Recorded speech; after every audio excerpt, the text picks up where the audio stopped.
노후는 어떻게 보내는 것이 현명할까요? 청년과 중년과 노년, 각각 나이에 맞는 삶을 사는 것이 현명하겠지요. 노후가 되면 우리가 살고 있는 집 또한 중요한데요. 은퇴를 하고 난 뒤 가장 오랜 시간을 보내는 곳이 집안이기 때문입니다. 이런 집을 그냥 중년의 시기에 살던 곳에서 쭉 살아도 괜찮은 걸까요? 청년 중년 때와는 사뭇 많이 다른 삶의 형태를 띠는 것이 바로 노년기입니다. 우리가 노년기를 준비해야 하는 것에는 주거 환경 또한 포함되어 있습니다. 보통 사람이 중년에서 노년으로 넘어가는 시점에 이사를 한 번 한다고 하는데요. 노년의 시절에 살기 좋은 집은 따로 있습니다. 오늘은 노후에 어떤 곳에 살아야 살기 좋은지, 노후에 살 집을 고를 때는 어떠한 것을 고려해야 하는지 알려드리겠습니다. 안녕하세요. 행복한 노후입니다. 시청해주시는 모든 구독자 여러분이 행복한 노후를 이룰 때까지 열심히 영상 제작에 힘쓰겠습니다. 우선 시작하기에 앞서 영상 시청하시기 전 구독, 좋아요, 알림 설정 부탁드립니다. 자, 바로 시작합니다. 아까 말씀드렸다시피 노년기가 되면 이사를 한 번 한다고 말씀드렸는데요. 그 이유는 노년기의 삶의 형태가 달라지기 때문입니다. 일단 중년의 시절처럼 자식들과 함께 살지도 않아 가족의 숫자가 나와 배우자 단 2명으로 줄어듭니다. 또한 예전에는 퇴근하고 집에 있었기 때문에 집에 있는 시간이 적었지만 은퇴를 한 노년기라면 집에 있는 시간이 늘어나게 됩니다. 이제는 나이가 들어 넓은 집을 관리하기 힘들어졌을 뿐더러 예전엔 집에 무엇인가가 고장이 나도 스스로 뚝딱 고치고 살았지만 노년기에는 누군가의 도움을 받을 수밖에 없어지게 됩니다. 그럼 이렇게 삶의 형태가 달라진 노년기에는 어떤 집을 선택해야 할까요? 첫 번째로는 병원에 최대 30분 이내로 갈 수 있는 반경의 집을 선택해야 합니다. 노년기에는 의료비의 지출이 가장 늘어나는 시기입니다. 그만큼 병원에 갈 일이 많아지고 나이가 들면 큰 병으로 바뀌기 전에 아프면 그때그때 치료를 받는 것이 무엇보다 중요합니다. 그러려면 병원을 자주 다닐 수 있는 거리에 집이어야 하는 것이지요. 그리고 굳이 시간을 30분 이내로 말씀드린 이유는 기초 의료 서비스에 도달하기 위한 최소 시간이 30분이기 때문입니다. 또한 응급실을 가야 할 상황이 생겼을 때에도 30분 이내라면 빠르게 대응하여 위험한 상황을 넘길 수도 있는 것이지요.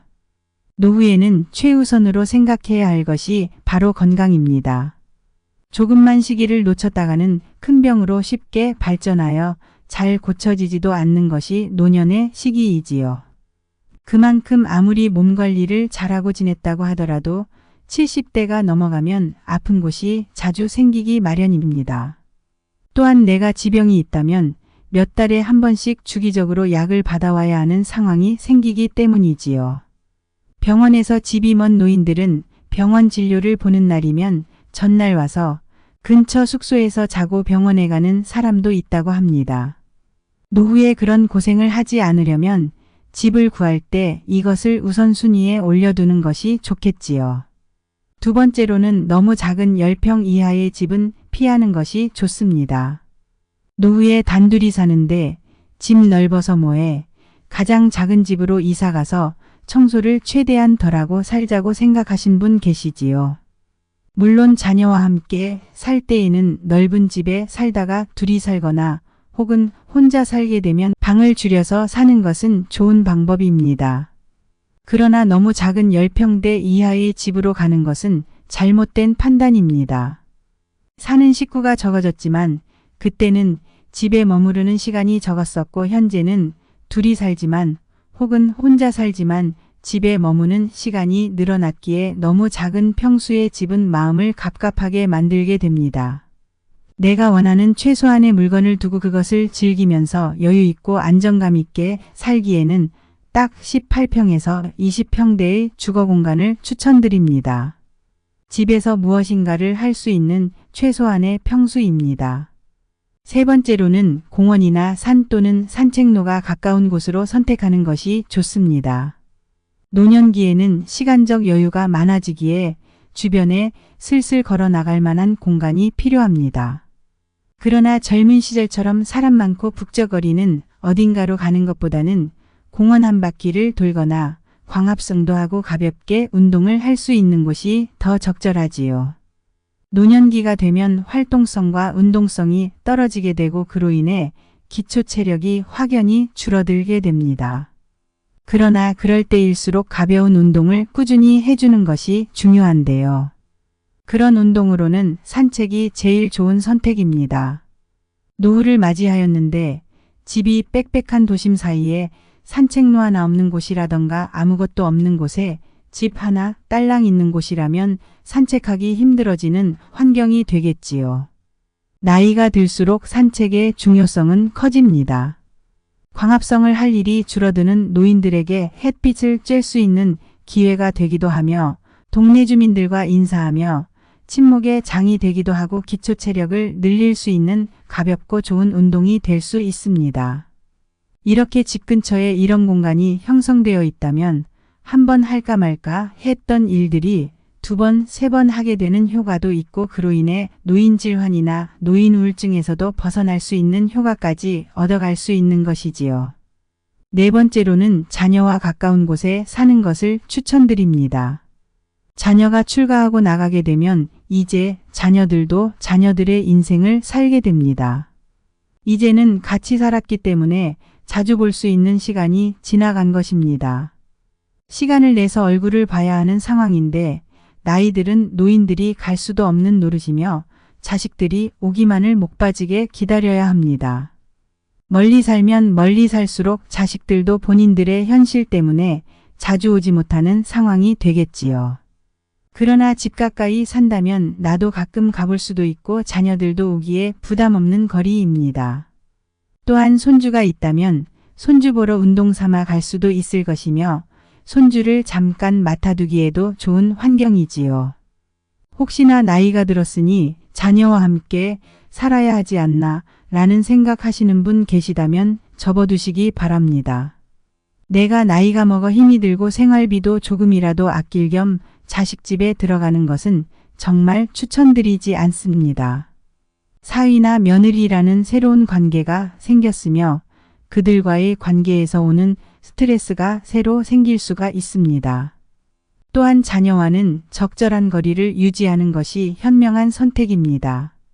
자녀와는 적당한 거리를 유지하며 노후 스트레스도 줄일 수 있는 방법을 선택하시기 바랍니다. 다섯 번째로는 노인복지회관이 가까운 곳을 택하는 것을 추천드립니다. 노인들이 심심할 때 가기 좋은 곳이 바로 복지관인데요. 복지관에서는 노인들을 위한 프로그램이 많이 있습니다. 나이가 들면 어디에 가서 무엇인가를 배우기에도 쉽지 않으며 친구를 사귀는 것처럼 새로운 인간관계를 형성할 수 있는 곳이 많이 부족합니다. 그러나 복지관은 배움의 장도 될 수 있으며 친목의 장도 될 수 있습니다. 복지관은 시설이 매우 좋을 뿐만 아니라 국가에서 지원을 많이 해주기 때문에 노인에게 복지관은 없어서는 안 될 공간입니다. 이렇게 오늘은 노후에 살기 좋은 집의 조건에 대해 알려드렸습니다. 노후용 집은 따로 있다고 합니다. 집은 익숙한 공간이어야 하는 것도 참 중요하지만 무엇보다 노후에는 편리한지가 중요합니다. 이 집이 나에게 편안한 안식처가 되어줄 것인지 말이지요.